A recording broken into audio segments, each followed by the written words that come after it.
आप आ नहीं रहे हो, भगवती आपको बुला रही है। क्यों? क्योंकि एक संत कहते हैं भैया,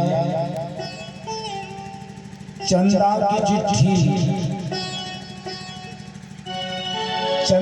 चिट्ठी कब गई थी चकोरनी के पास, और मेघन को देख क्यों मयूर हर्षावत है।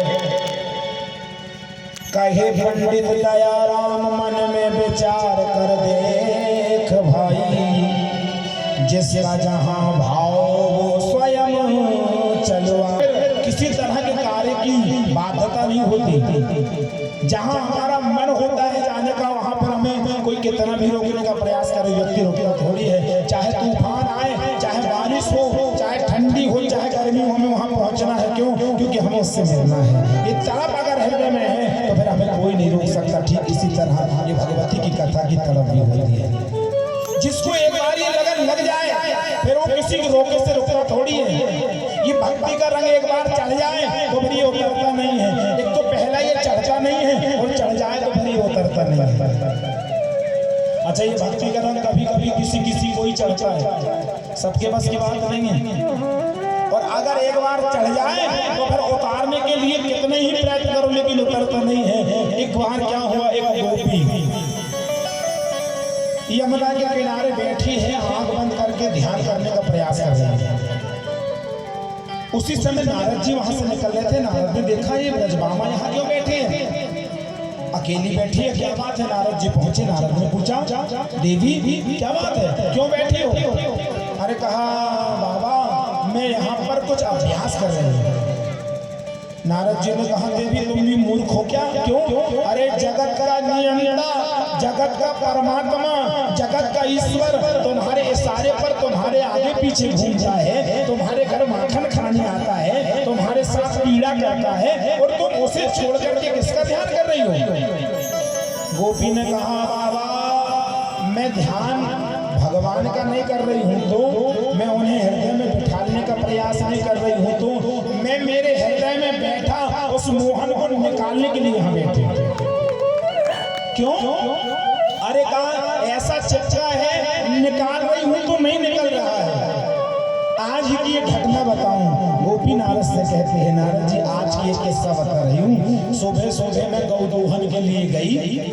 मेरी सास ने कहा, बहू जा गौ दोहन करके दूध ले आ। बोले हाँ माता जी। अब मैं जैसे ही गाय के पास गौ दोहन कर रही थी कि नंद का लाला आ गया, कहता है, भाभी मुझे दूध नहीं पिलाएगी? मैंने कहा, लाला तुझे भूख लगी? बोले हाँ। तो कहा, लाला एक काम कर, तू मुखड़ा खोल ले, तेरा मैं तेरे मुख में ही गौ दोहन कर देती हूँ। उसने मुंह खोल लिया और मैं उसके मुंह में गौ दोहन प्रेम से कर रही हूँ, वो दूध पी रहा है। इतने में मेरी सास आ गई। बहू पागल हो गई है क्या? क्यों? अरे पूरा दूध जमीन पर क्यों दोहन कर रही है? जब मैंने देखा महाराज तो वहाँ कोई नंद का लाला नहीं था, मैं तो जमीन में ही गौ दोहन कर रही थी। मेरी सास ने मुझे खूब गाली दी, खूब डांटी। उसके बाद मैं जैसे ही घर में आई, सास कहती है, बहू आज भात बनाना है, धान कूट ले। तो कहा, महाराज मैं जैसे ही धान कूटने के लिए ओखली के पास मूसल चला रही थी कि फिर नंद का लाला आ गया। कहता, भाभी नाराज है गई क्या? तो मैंने जब उसके सुंदर चेहरा को देखा तो मैंने कहा, नहीं लाला मैं तुझसे नाराज थोड़ी हूँ। और मैं बातें उससे करने लगी। मेरी सास फिर आ गई, अरे बहू तू तो पक्का बाबली हो गई, अकेले अकेले में किससे बड़बड़ा रही है? तो महाराज देखा तो वहाँ कोई नंद का लाला नहीं था, मैं अकेली अकेली बोल रही थी। और अब की बात तो मेरी सास ने कहा, बहू जा यमुना से ठंडा जल लेकर के आजा, पीने के लिए जल नहीं है। तो महाराज मैं मटका लेकर के जल लेने के लिए आई। मटका भर करके मैं जाने की तैयारी में थी। मटका वजनदार था, उठ नहीं रहा था। उसी समय नंद का लाला आ गया। कहता, भाभी मैं मदद कर दूं क्या? मैंने कही, लाला बड़े अच्छे समय पर आया है, ला उठा दे। और महाराज जैसे उठाने के लिए हाथ लगाया, वहाँ कोई नंद का लाला नहीं था। मटका थोड़ी ऊपर उठा, हाथ से छूटा, धड़ाम से गिर गया। और वो मेरा अजिया सास का मटका था। अब मैं घर जाऊंगी तो मेरी सास 1000 गाली देगी। तो महाराज मैं इसीलिए बैठी हूँ, ऐसा चिपका है निकालना चाह रही हूँ मगर निकल नहीं रहा। जिधर तुम छिपो है उधर देखना है कन्हैया, तुम एक नजर देखना है तो भक्त कहते हैं, लेकिन मेरे हृदय से मैं निकालने का प्रयास कर रही हूँ मगर निकल नहीं रहा है। धर्म प्रेमी बंधु, ऐसे ही भक्ति का रंग है, जिस पर चढ़ जाए तो उतरता नहीं है, पहले तो चढ़ेगा नहीं और चढ़ गया तो फिर उतरने वाला है ही नहीं। किस किस को चढ़ा? मीरा को चढ़ गया, और जब मीरा को चढ़ा तो भगवान ने खूब परीक्षा ली। अच्छा एक बात ध्यान रखिए, भगवान जिसे अपना बनाते हैं उसे रुलाते हैं, खूब रुलाते हैं। अगर भगवान से प्रेम करना है तो रोने की आदत डाल लो। कबीरदास जी कह रहे हैं चीख चीख करके, कबीरदास कह रहे हैं, कबीर हंसना छोड़ दे, अरे रोने से कर प्रीत, कबीर हंसना छोड़ दे, रोने से कर प्रीत। प्रेम का आनंद उन्हें दिया है, बाकी 4 अध्याय में तो वो रोई है। मीरा ने शुरू से जन्म लिया, जन्म जैसे लिया माता जी चली गई, फिर पिता मन पिता में लग गया, भगवान ने पिता को भी दूर कर दिया। अब विवाह हो गया, कहा अब ये पति के साथ खुश रहने लगी। परमात्मा ने क्या किया, इसके पति को भी इससे छीन लिया। इसके सास ससुर अब इसे अपनी बहू को अपना मानने लगे। भगवान ने देखा, अरे ये तो मुझे छोड़ करके इस सास ससुर में मन लगा रही है, उन्हें भी भगवान ने उठा लिया। भगवान अपने भक्तों को संसार के बंधनों में फंसने नहीं देते। धर्म प्रेमी बंधु, मीरा का यही तो रोग है। अंत में मीरा ने कह दिया, मेरे को गिरधर गोपाल दूसरो ना कोई, मुझे किसी से लेना देना नहीं है। और जब ये भाव आए तो फिर आप जानते ही हैं कि ऐसी लागी लगन। लगन कैसी हो? लगन पल वाली ना हो कि 4 दिन तक हमने कह दिया भैया तुम तो हमारे बड़े प्रिय हो, और जैसे दूर गए। अच्छा आजकल के रास्ते पता है, जानते हो वाईफाई जैसे हो गए। वाईफाई समझते हो ना? वाईफाई के पास में जब तक रहोगे कनेक्शन मिलेगा, और जैसे उससे दूर गए संपर्क टूट जाएगा। ठीक इसी तरह आज के रिश्ते हो गए हैं, जब तक सामने मिलते जुलते रहेंगे तब तक तो राम राम है, और 8-10 दिन के लिए व्यक्ति हमसे दूर हुआ तो रिश्तेदारी भी समाप्त हो जाती है। लेकिन लगन कैसी हो? मीरा की तरह मीरा कह रही है, ऐसी लागी लगन मीरा हो गई मगन, ऐसी लागी लगन मीरा हो गई मगन।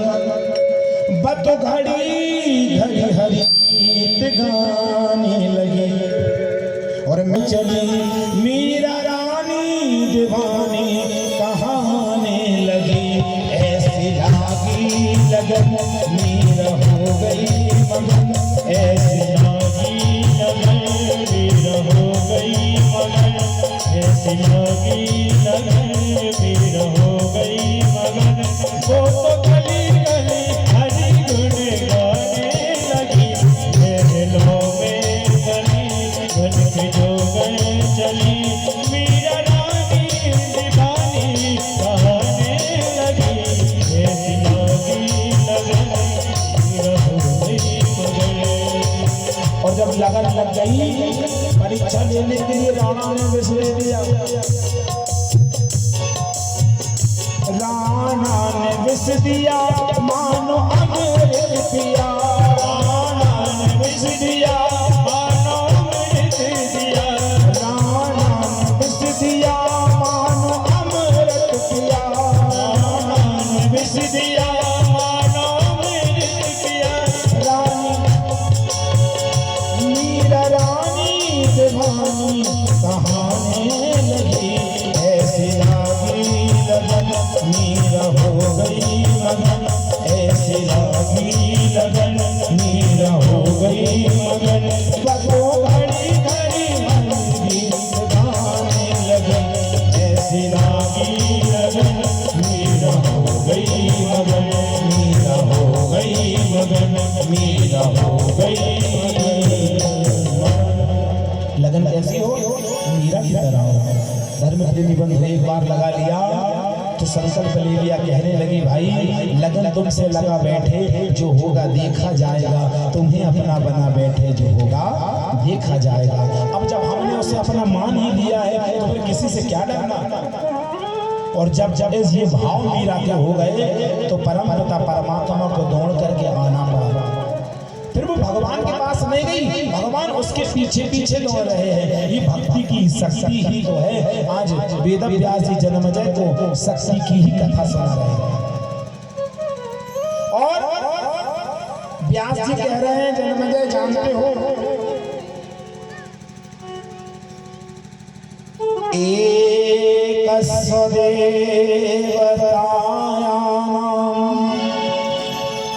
कथौ केशव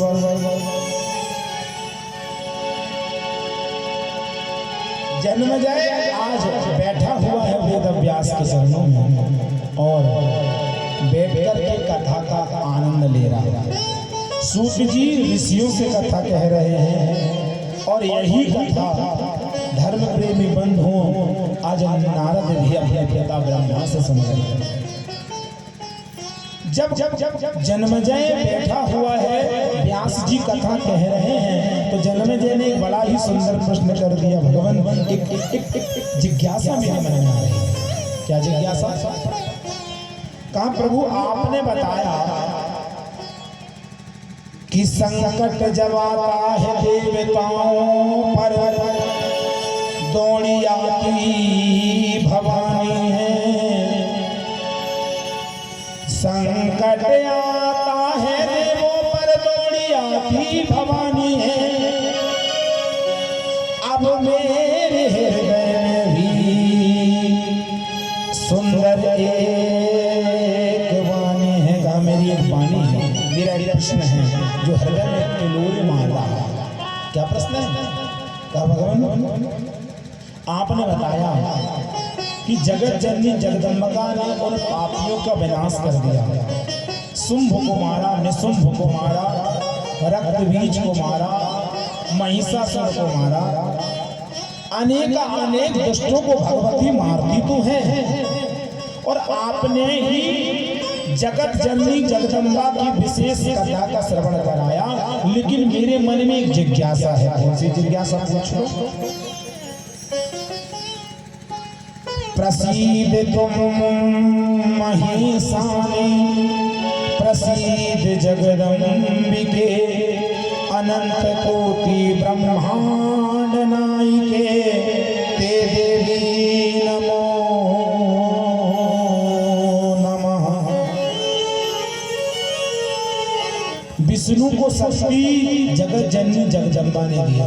बोले हाँ दिया। भगवान शंकर को शक्ति उसी आद्या शक्ति ने प्रदान की। ब्रह्मा की शक्ति भी वही है। तो जब जब वो एक बात बताई है, तीनों शक्तियों को जब जगदम्बा ने उन्हें दे दिया, तो फिर ये सती पार्वती कौन सी शक्ति है जो प्रकट हुई और कब भगवती ने ये रूप लिया? व्यास जी कहते हैं जन्मजय धन्य है तुम्हारी बुद्धि को, कितना सुंदर प्रश्न तुमने पूछ लिया। तुम्हारे इस शंका का समाधान मैं कर रहा हूं, ध्यान से सुनो। एक समय की बात है, एक बड़ा ही भयंकर दैत्य आया, जिस दैत्य का नाम दुर्गम है। आज दुर्गम दैत्य ने भगवान ब्रह्मा की अपार तपस्या कर लिया और जैसे ही तपस्या किया तो तप किया दुर्गम ने ब्रह्मा जी तप किया दुर्गम ने ब्रह्मा जी काज। ब्रह्मा दौड़े भागे आए, मांग लो बेटा। आज ब्रह्मा तपस्या से प्रसन्न होकर उस दुर्गम से कह रहे हैं वरदान मांग लो। उसने जानते हो क्या मांगा? जन्मजय ने पूछा भगवान क्या मांगा? उसने मांग लिया कि प्रभु आपके पास जो वेद है वो मुझे दे दो। दुर्गम की बात सुन करके ब्रह्मा से तू वेद का क्या करेगा भाई? वेद तुझे कहाँ लग रहे हैं? अरे तू शक्ति मांग ले, तू वैभव मांग ले, तो कोई वरदान ऐसा मांग ले जो तेरे काम आएगा। ये वेद क्या काम आने वाले हैं? दुर्गा जिद में अड़ गया, महाराज अगर मेरी भक्ति से तुम प्रसन्न हो तो मुझे वेद दे दो। क्यों? जन्मेजय जानते हो वेद क्यों मांगा उसने? क्यों? क्योंकि वो जानता था वेदों के मंत्र जब पढ़े जाते हैं, वेदों के मंत्र से जब देवताओं की आहुति दी जाती है, वही आहुति को पाकर के भगवान नारायण बलवान होते हैं और उन्हीं मंत्रों के द्वारा देवताओं की आयु स्थिर रहती है, वो उन्हें कभी बुढ़ापा नहीं आता। तो आज कितनी चतुराई के साथ इसने चारों वेद ब्रह्मा से मांग लिया और जैसे ही मांगा तो ब्रह्मा ने ना चाहते हुए भी कहा ठीक है भाई तू जैसा चाहता है वैसा ही हो, और चारों वेद आज दुर्गम के पास आ जाए। जैसे ही दुर्गम के हाथों में वेद आए तो वेद जब दुर्गम के पास आए तो ब्राह्मण मंत्र भूलने लगे, ब्राह्मण की वाणी से मंत्र निकलना बंद हो गए। जब मंत्र ही नहीं निकल रहे तो यज्ञ कैसे होगा? अच्छा, पहले किताब नहीं होती थी, पहले के महात्माओं के पास ऐसा ये विद्यालय नहीं था कि लिख करके रख लो, ऐसी व्यवस्था नहीं थी। पहले तो बोल करके सिखाया जाता था। अब जब वो विद्या इनसे दूर हो गई तो ब्राह्मण आज असहाय हो गए, मंत्र भूलने लगे तो यज्ञ उल्टे सीधे होने लगे, आहुतियां नहीं छूट रही है, देवता कमजोर हो गए, देवताओं को बढ़ावा आने लगा।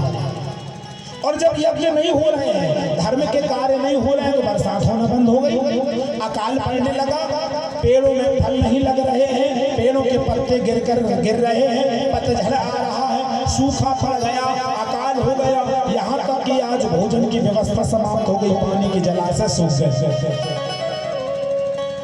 ब्राह्मणों ने विचार किया कि क्या किया जाए। महात्माओं आज महात्मा जाकर के उस पर्वत के शिखर पर बैठ करके और वही जगदम्बा का ध्यान करने लगे।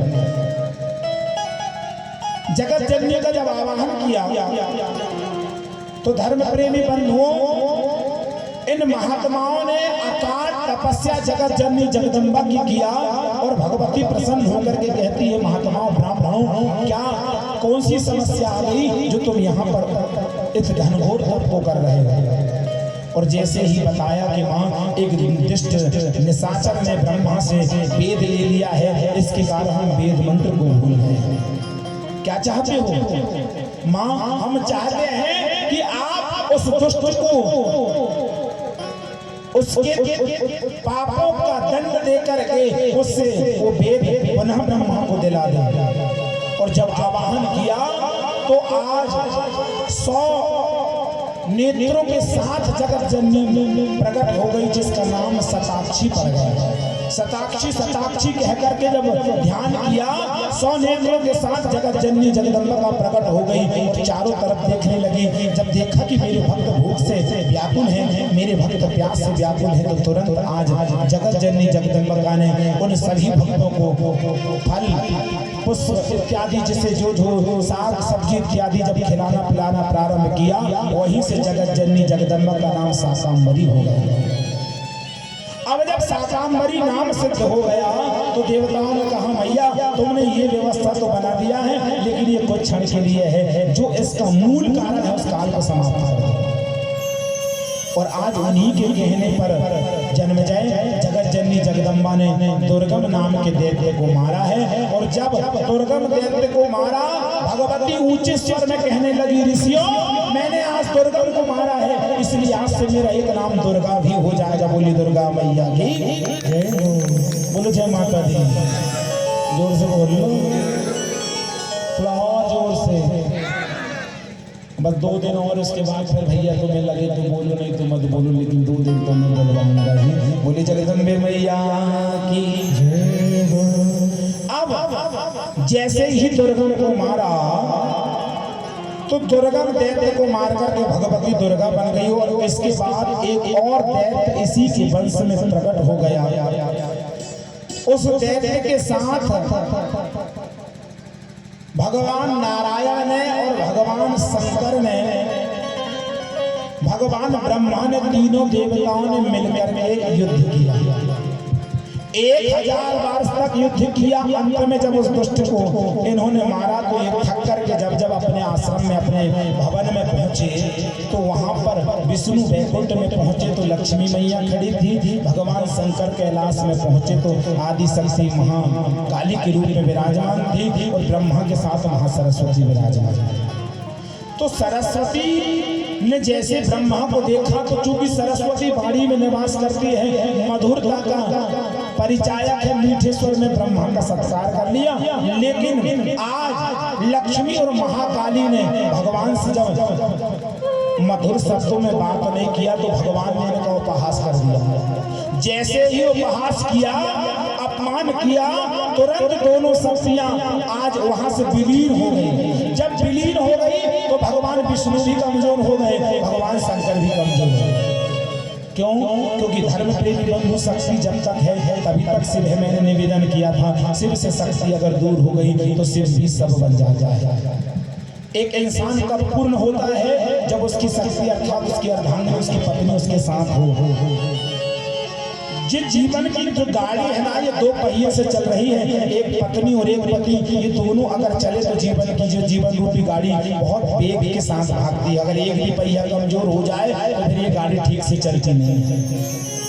इसलिए शास्त्र कह रहे हैं कि भाई अगर पति अनुकूल नहीं है तो पत्नी को उससे प्रतिकूल होने की आवश्यकता नहीं है। अगर पति कभी गर्म हो जाए तो पत्नी को नरम हो जाना चाहिए। अगर पत्नी नरम गर्म हो रही है तो पति को नरम हो जाना चाहिए। दोनों जीवन रूपी गाड़ी के दोनों पहिए हैं, जब दोनों चलेंगे तभी ये संसार में संपूर्ण सुख की प्राप्ति है। एक की बात एक को मानना चाहिए। अच्छा एक बात समझ लीजिए, जब विवाह होता है तो 7-5 वचन बोले जाते हैं, सबके सभी बोलते हैं, लेकिन सुनता कोई नहीं है। अच्छा पंडित जी ने भी समझ लिया कि यार ये सुनने वाले तो है ही नहीं, तो उन्होंने कहा एक काम करो, तुम तो 4-5 चावल इधर रख दो, 7 इधर रख दो, दक्षिणा रखो 100 रुपया, सुनना है तो सुनो, नहीं तो पंडित जी ने भी उसको हाथ से मिटाए, पैसे रखे, तुम्हारी बल्लभ बन जाए, क्योंकि सुनना चाहते नहीं। अच्छा 7-5 वचन क्या होते हैं? और अच्छा वो वचन सुनेगा कोई नहीं, लेकिन जब सीडी बनती है ना, वो कैसेट बनती थी, आजकल तो सब मोबाइल में होने लगा, पहले कैसेट बनती थी, तो जब वो 7-5 वचन होती थी गाना जरूर लगता था। 7 फेरों के 7 वचन निभाऊंगी, जबकि आधा भी नहीं निभा रहे हैं। न पति न पत्नी, बोली वृंदावन बिहारी लाल की, बोलो जय माता दी। शास्त्रों के अनुसार चलोगे धर्म प्रेमी बंधु, जीवन में कभी कष्ट नहीं है। शास्त्रों की कही बातों को मानोगे, दुख एक लेस मात्र भी तुम्हारे जीवन में नहीं आएगा अगर तुम शास्त्र सम्मत अपना जीवन चलाने लगे तो। लेकिन हम शास्त्र को तो हम मानते ही नहीं हैं।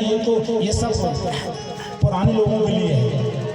किसी से कहो भैया रामायण का पाठ कर रहे थे, सुंदरकांड का पाठ कर रहे थे, रामायण का उनके पास एक छोटी वाली किताब थी, उसमें वो पाठ कर रहे थे। उनके बाजू में एक नई दंपति जो बढ़िया कोई सरकारी कार्यालय में कार्यरत रहे होंगे या पढ़े लिखे जो भी थे, वो बैठे बाजू में। उन्होंने कहा देखो ये बाबा कितना मूर्ख है, यहाँ अपन स्टेशन में बैठे हैं, ट्रेन का इंतजार कर रहे हैं, ये किताब पढ़ रहा भगवान रामायण ही पढ़ रहा है। ऐसे ही लोगों ने देश को बर्बाद करे, वो आपस में बोल रहे हैं, लेकिन महात्मा को ध्यान नहीं दिया। क्यों? क्योंकि संत का स्वभाव होता है, संत किसी के सम्मान का भूखा नहीं होता। संत का सम्मान कर दो तो भी ठीक है, अपमान कर दो तो ठीक, उसे कोई से कोई लेना, वही संत। संत के लक्षण ही हैं तितिक्षवा, कारुणिका, सुहृदय, सर्वदेही नाम। ये 4 लक्षण जिसके अंदर हो वही संत है। अब महात्मा जी तो पढ़ रहे थे और दोनों पति पत्नी इनका उपहास हो रहा थी। इतनी देर में आ गई ट्रेन। अब जैसी ही ट्रेन आई तो महात्मा जी ट्रेन में चढ़े और वो श्रीमान जी भी ट्रेन में चढ़ गए। चढ़ने के बाद उनके हाथ में किताब रखी थी, ट्रेन छूट गई, वो किताब को फिर भी देख रहे हैं। और वो श्रीमान जी अब आगे जा रहे, कहीं पीछे आ रहे, आगे जा रहे, कहीं पीछे आ रहे। बाबा जी ने पूछा क्या हो गया भैया, इतने परेशान क्यों हो रहे हो? अरे कहा बाबा तुम्हें क्या मालूम, क्यों? मेरी पत्नी स्टेशन में छूट गई, मेरी पत्नी स्टेशन में छूट गई। तो संत ने कितना सुंदर उत्तर दिया, बेटा अगर तूने रामायण पढ़ा होता, तूने रामायण सुना होता तो तेरी पत्नी कभी स्टेशन में नहीं छूटी। क्यों? क्योंकि रामायण कह रही है जब भगवान उस नाव में बैठ रहे थे तो सबसे पहले भगवान ने अपनी पत्नी को नाव में चढ़ाया, उसके बाद खुद चढ़े। बोली वृंदावन बिहारी लाल की जय हो। अगर तूने सत्संग सुना होता, तूने राम कथा सुनी होती, तो तू कभी पहले ट्रेन में रेलगाड़ी में चढ़ता नहीं, पहले अपनी पत्नी को चढ़ाता। सत्संग यहाँ था। यही सत्संग की महिमा है।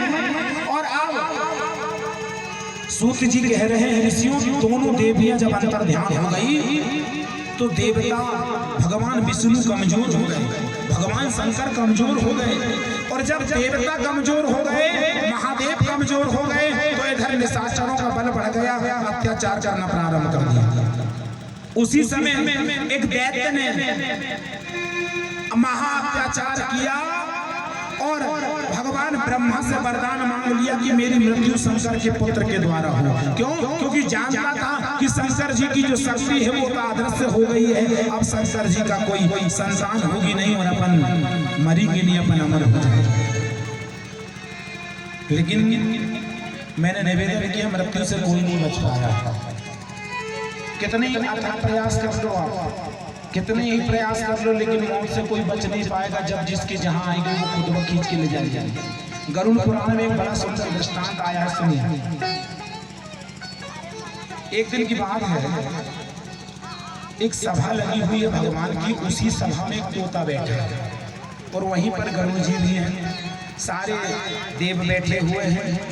और उसी सभा में यमराज जी आ गए। जैसे यमराज आए तो उन्होंने तोता की तरफ देखा और हंस दिया। बोले वृंदावन बिहारी लाल की, बोलो जय माता दी। चिंता में ही बाधा हो जाएगा। और डॉक्टर साहब जानते हैं ये बात 2-4 दिन का साथ ही है, लेकिन डॉक्टर छोटी सी बात है, कोई दिक्कत थोड़ी, ठीक हो जाओगे, दवाइयाँ खाओ, बस वो स्वस्थ हो जाएगा। 4 दिन में मरने वाला वो उसकी हालत तक जी लेगा। क्यों? क्योंकि हम आश्वस्त हैं, दूसरों की बातों का हमारे चित्त में जबरदस्त असर हो रहा है। हमने अपना रिमोट किसी और को दे रखा है। कोई हमें दुखी कर सकता है, कोई हम बहुत अच्छे कपड़े पहन करके जाएं महंगे वाले, और रास्ते में कोई कह दे यार ये कलर तो हमारे ऊपर सूट नहीं हो रहा है, बस इतनी सी बात और हमारे वो महंगे कपड़े गए, हमारा मन खराब है। क्यों? क्योंकि हमने अपना रिमोट दूसरों को दे रखा है। कोई हमें दुखी कर सकता है, कोई कम प्रेशर में कर सकता है। हम आश्वस्त हैं। तो उस तोते ने देखा कि आज इसने देख करके हंसा क्यों, क्या बात है, कोई तो कारण होगा। तुरंत गरुड़ से कहा, गरुड़ जी मैं समझ गया, अब मेरी मृत्यु निकट आ गई है, ये यमराज ने हंसा है, मतलब मैं अब जाने, एक काम करो ना, मुझे कहीं दूर ले जा करके छोड़ दो ताकि यमराज वहां ना पहुंच पाए। गरुड़ ने कहा चल बैठ मेरी पीठ पर। गरुड़ ने अपनी पीठ पर बैठाया और जो पवन वेग से उड़ा 3000 किलोमीटर दूर एक गुफा थी, उस गुफा में ले जाकर के तोता को छोड़ कर गया और लौट करके आया। अब जब लौटने लगे यमराज तो गरुड़ ने पूछा, यमराज जी अब एक बात बताओ, अभी अभी हमें तोता बैठा था, उसे देख करके आप क्यों हंस रहे थे? मैं इसलिए छोटा सा तोता ये जब काल कहाँ इंतजार कर रहा हो तुम्हें खुद ब खुद वहाँ लेकर के चला जाएगा, हम नहीं रोक पाएंगे।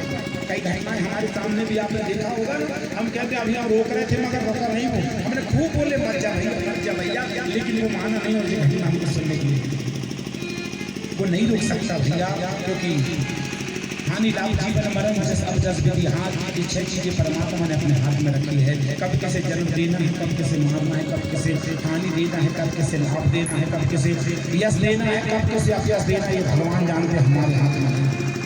हम किसी को झुका भी नहीं सकते, हम किसी को उठा भी नहीं सकते, हम किसी का अपमान नहीं कर सकते, हम किसी का सम्मान नहीं कर सकते। सम्मान करने वाला भी यही है और अपमान करने वाला भी यही है।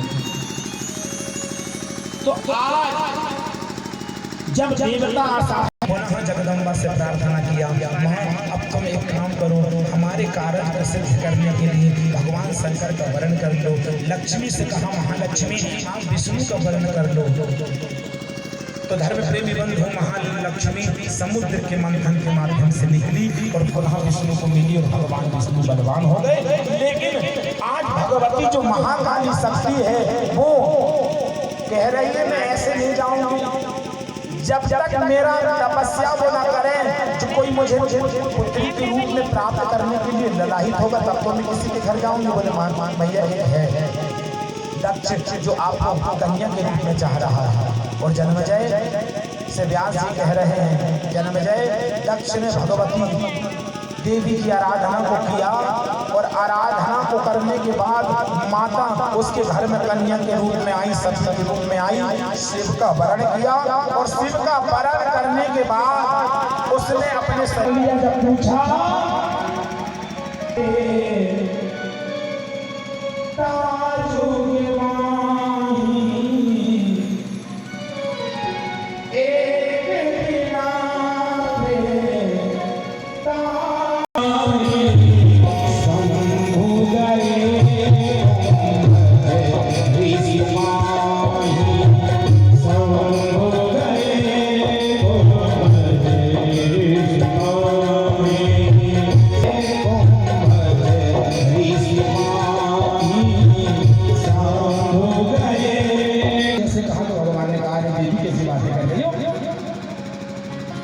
मेरे ऊपर संदेह कर रही हो? ये संदेह नहीं बाबा, सच्चाई तो कह रही हूँ। कहाँ जाते हो? तो कहा मैं और कहीं नहीं है, मैं तो कथा सुनने जाता हूँ, राम कथा सुनने जाता हूँ। सब्जी ने कहा महाराज ये तो और गड़बड़ बात है। क्यों? अकेले अकेले कथा सुन रहे हो? ये जगत की माँ है और भवानी मतलब ये शंकर की पत्नी है, तीनों रूप में एक स्त्री की पहली। अब जब कथा तो सती ने द्रोही है, तू राम कथा तुझे पसंद है इसलिए मैं तेरा परित्याग कर रहा हूं। क्यों? क्योंकि एक संत गा गए हैं, अरे जिसको नहीं है प्रेम, समझ लीजिए कौन कह रहा है? भगवान शंकर महादेव कह रहे हैं सती से, अरे जिसको नहीं है प्रेम चरणों में सीताराम का, जिसको नहीं है प्रेम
पिता हो, बंधु हो या हो भाई, माता हो या पिता हो, बंधु हो या हो भाई हो।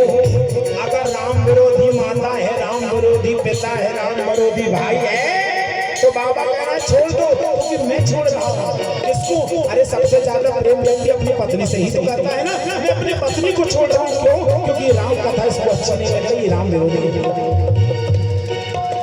माता हो या पिता हो, अजी बंधु हो या हो भाई, माता हो या पिता हो, बंधु हो या भाई, माता हो या पिता हो, बंधु हो या हो भाई, माता हो या पिता हो, बंधु हो या हो भाई।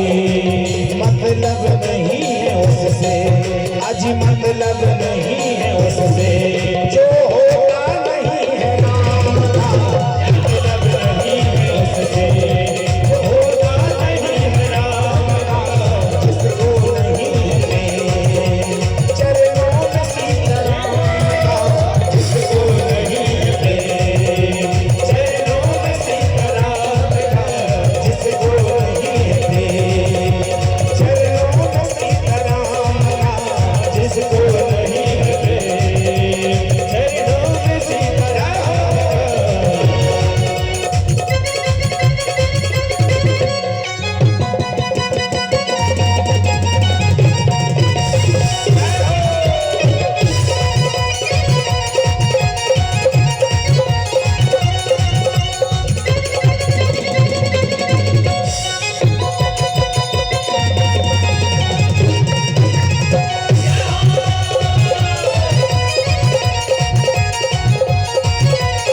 जिसको नहीं है प्रेम, चरणों में सीताराम का जिसको नहीं है प्रेम, चरणों में सीताराम का, चरणों में सीताराम का, चरणों में सीताराम।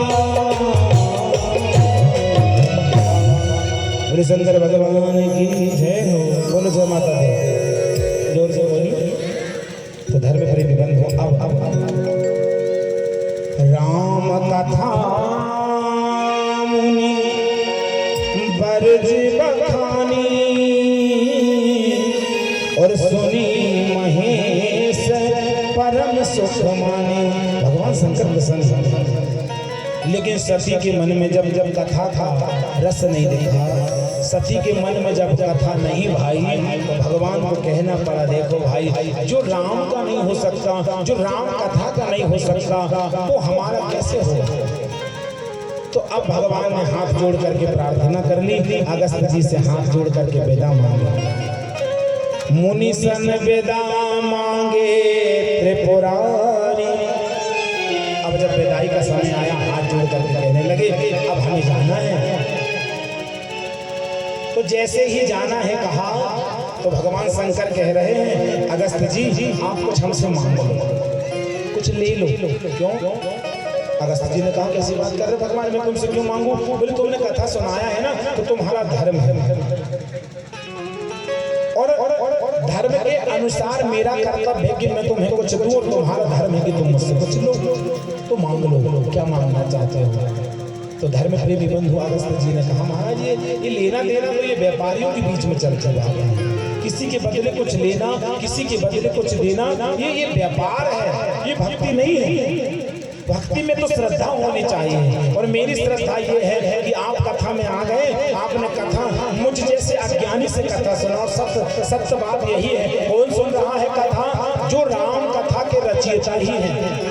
रची महेश निज मानस राखा, उस रचना रामचरित्र की भगवान शंकर ने किया था। समय आने पर वही कथा उन्होंने भगवती पार्वती जी के सामने रखी थी, और फिर भी सुनने गए हैं। तो कथा का तात्पर्य क्या है? आप कितने भी बड़े ज्ञानी हो जाएं, आप कितने भी बड़े मानस मर्मज्ञ हो जाएं, आप कितने ही बड़े शास्त्रों के ज्ञाता हो जाएं, आप कितने ही बड़े जानकार हो जाएं, लेकिन जब कथा सुनने जाएं तो सुन्न होकर के जाएं, खाली बाल्टी लेकर के जाएं, अपने हृदय को अभिमान से भर करके ना जाएं, शून्य होकर के जाएं। बैठ करके जब शून्य होकर के बैठोगे तो धर्म प्रेमी बंधु कुछ न कुछ लेकर के जाओगे, और अभिमान से भर करके बैठोगे तो जो तुम्हारे पास है वो भी यहाँ पर रह जाएगा, ले जाने तो बहुत दूर की बात है। तो तुम्हारे जैसा दयालु कौन होगा बाबा? इतने जिसके हृदय में रामचरित्र मानस रखी हुई है, जो स्वयं इसके रचयिता है, आज वही कथा सुनने आए हैं। तुमने मेरे ऊपर कृपा की है, मेरा सम्मान तुमने बढ़ाया है, ये मांगने की बात मत करो। लेकिन जब भगवान शंकर ने कहा, नहीं अगस्त्य जी ये कहना तुम्हारे शब्दों तक ठीक है, लेकिन मैं यहाँ पर श्रोता बन करके आया हूँ, मेरा कर्तव्य है मैं तुम्हें कुछ दूँ। तो आज धर्म प्रेमी बंधु नवधा भक्ति की सुंदर कथा भगवान शंकर से आज अगस्त्य जी ने पूछी है। जब कथा संपन्न हुई, अब भगवान शंकर कह रहे हैं, मैं जा रहा हूँ।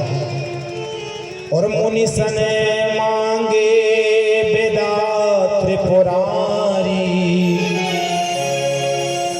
संग चले ले दक्ष कुमारी।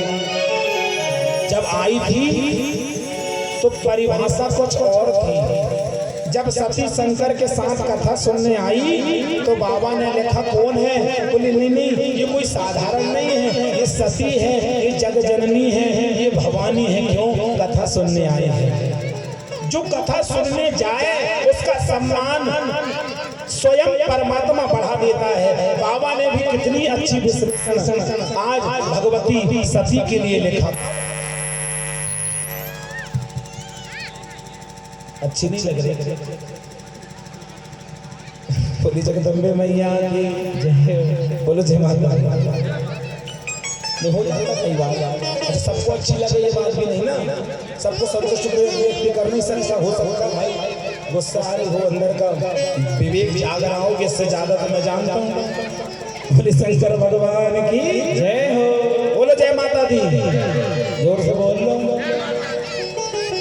प्रेमी बंधु अब सुंदर विश्लेषण के साथ स्वागत किया, लेकिन देख लिया कि नहीं ये बेकार है। क्यों? इसका मन कथा में नहीं लग रहा है, तो ये जगत की जननी नहीं हो सकती। क्यों? क्योंकि जगत जननी अगर होती तो ये राम कथा की प्रेमी होती, क्योंकि शंकर भगवान प्रेमी है, ये भवानी भी नहीं हो सकती। तो अब लाइन बदल दिया, कहा नहीं आई थी तो संग सती जग जननी भवानी कहा, लेकिन जब जाने लगी तो कहा संग ले चले दक्ष कुमारी। बोले ये दक्ष की कन्या है। दक्ष का एक अर्थ होता है चतुर, चतुर को आजकल कहते हैं एडवांस है, वही चतुर की कन्या है। ये दक्ष कुमारी है, ये अभिमान से भरी हुई है, इसीलिए इसको राम कथा ठीक नहीं लग रही है। और धर्म प्रेमी बंधु भगवान ने उसी समय विचार कर लिया, सती जो जब राम की नहीं हो सकती तो फिर मेरे काम की भी नहीं हो सकती। और मन ही मन मानो भगवान ने उसी समय आज सती को परित्याग करने का विचार मन में ला दिया। और घटना ऐसी घटी कि वह विचार आज परिपक्व हो गया।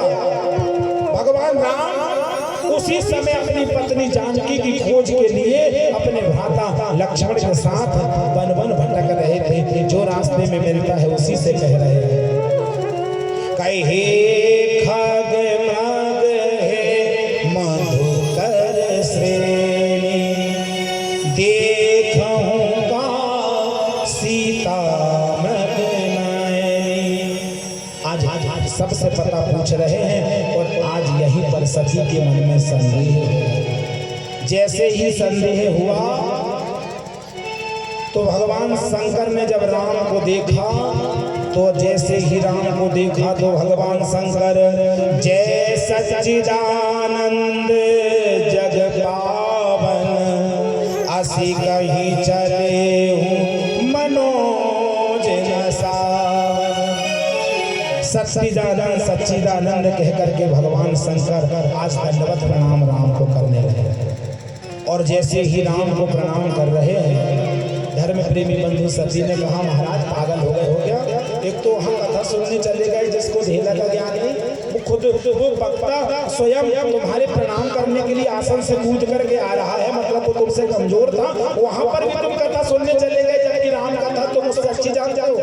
लेकिन फिर भी कोई बात नहीं। अब वो तो ठीक है, लेकिन ये राजकुमार जो अपनी पत्नी के लिए पागलों की तरह घूम रहे हैं, तुम इन्हें सच्चिदानंद कह करके प्रणाम कर रहे हो, ये बात ठीक नहीं है। भगवान ने कहा तुम्हें संदेह हो रहा है, ये मेरे ईश्वर नारायण है। बोले ये नारायण नहीं हो सकते। तो कहा नहीं हो सकते, तो जो तुम्हारे मन अति संदेह तो दिन जाई पारी के छाले। अगर तुम्हारे मन में संदेह है तो परीक्षा जाकर के ले लो। और आज सती परीक्षा लेने के लिए गई। भगवान समझ गए हो ही वही जो राम रच राखा, हो करी तर्क बढ़ावई शाखा, अब वही होगा जो राम जी चाहते हैं। सती ने सीता का रूप धारण किया और भगवान की परीक्षा लेने के लिए गई। भगवान पल भर में पहचान गए, और जैसे ही पहचान गए तो आज धर्म प्रेमी बंधु भगवान को कहना पड़ा, सती सीता का रूप धारण करके जैसे ही गई तो तुरंत राम पहचान कर कहे उठे, काया हूँ बहोरी कहाँ ब्रस के तू, और बिपिन अकेली रही के हेतु। अरे मैया कहाँ अकेली अकेली घूम रही हो, ब्रस के तू कहाँ है भगवान शंकर, और तुम ये वन में अकेली किस तरह घूम रही हो? जो सुना तो आज सती स्वयं अपने वास्तविक रूप में आ गई। और धर्म प्रेमी बंधु आज चरणों में गिर पड़ी। जो गिरी जो जिधर देखती उधर सीताराम दिखाई दे रहे हैं। भगवान शंकर के पास गए। भगवान ने कहा ले लिया परीक्षा, एक झूठ कह दिया। आज शंकर से कहने लगी कि कछु ना परीक्षा लीन गोसाई, और करही प्रणाम तुम्हीं नाई। मैंने कोई परीक्षा नहीं ली भगवान, जैसा तुम प्रणाम करते हो मैंने वैसे ही प्रणाम कर लिया। लेकिन जो आंख बंद करके भगवान ने देखा तो कहा ओ हो इसने मेरी माँ का रूप धारण कर लिया है। तो जब माँ का रूप धारण कर लिया है तो मन ही मन आज प्रतिज्ञा कर ली, सती अब इस शरीर के साथ तेरा कभी भेंट नहीं होगी, क्योंकि तूने मेरी माँ का रूप धारण कर लिया है। है। सती आई, भगवान समाधि में बैठ गए, सदैव वामांग पर सती को विराजमान करते थे, लेकिन आज भगवान ने सन्मुख शंकर आसन दीना। आज जैसे ही सामने आसन दिया, सती समझ गई कि भगवान ने मेरा परित्याग कर दिया है। परिणाम ये हुआ, ऐसी अखंड समाधि भगवान की लगी कि सती आज समझ गई कि भगवान ने मेरा परित्याग कर दिया है। और धर्म प्रेमी बंधु, समाधि खुली, उसी समय सारे देवता जा रहे थे विमान पर बैठ करके यज्ञ में। उसी समय जैसे आंख खुली, भगवान शंकर की आंख खुली, सती ने पूछा, प्रभु बहुत सही समय पर समाधि आपकी खुली है, बताओ ये कहाँ जा रहे हैं देवता? सज धज करके भगवान ने कहा, देवी ये तुम्हारे पिता के घर जा रहे हैं, हरिद्वार में कलखन नाम का स्थान है, वहाँ पर तुम्हारे पिता यज्ञ कर रहे हैं। तो कहा हमें भी जाना चाहिए, लेकिन आज भगवान ने मना कर दिया, उन्होंने हमें बुलाया नहीं है। और धर्म प्रेमी बंधु, आज सती ना चाहती हुई नहीं रही। और जैसे ही गई तो भगवान शंकर से कहने लगी, महाराज एक बात सुनो, नहीं बुलाए तो क्या हो गया? आप ही तो कह रहे हैं कि पिता के घर, गुरु के घर बिना बुलाए जाना चाहिए। भगवान ने कहा हाँ बिल्कुल जाना चाहिए, लेकिन कब जाना चाहिए? यद्यपि विरोध मानत जहाँ कोई, और कहाँ जाई कल्याण न होई। अगर कोई हमसे विरोध कर रहा है तो फिर वहाँ बिना बुलाए नहीं जाना चाहिए। क्यों? क्योंकि बिना बुलाए जाओगे तो फिर कल्याण हो ही नहीं सकता। क्योंकि सती तुम्हारे पिता और मेरे बीच में एक मतभेद हो गया है। पूरी कथा प्रजापति टूट गया तो धर्म प्रेमी बंधु जुड़ने वाला नहीं है, और अगर जुड़ गया तो गांठ पड़ ही जाएगी। और वही गांठ तुम्हारे पिता और मेरे बीच में पड़ चुकी है। अब हमारे बीच में वो संबंध नहीं बन सकता। लेकिन ना चाहती हुई भी सती गई, और जैसे ही गई तो वहां पर धर्म प्रेमी बंधु ने निवेदन किया, जिसकी हम कथा सुन रहे हैं वो बाकी ही कथा है।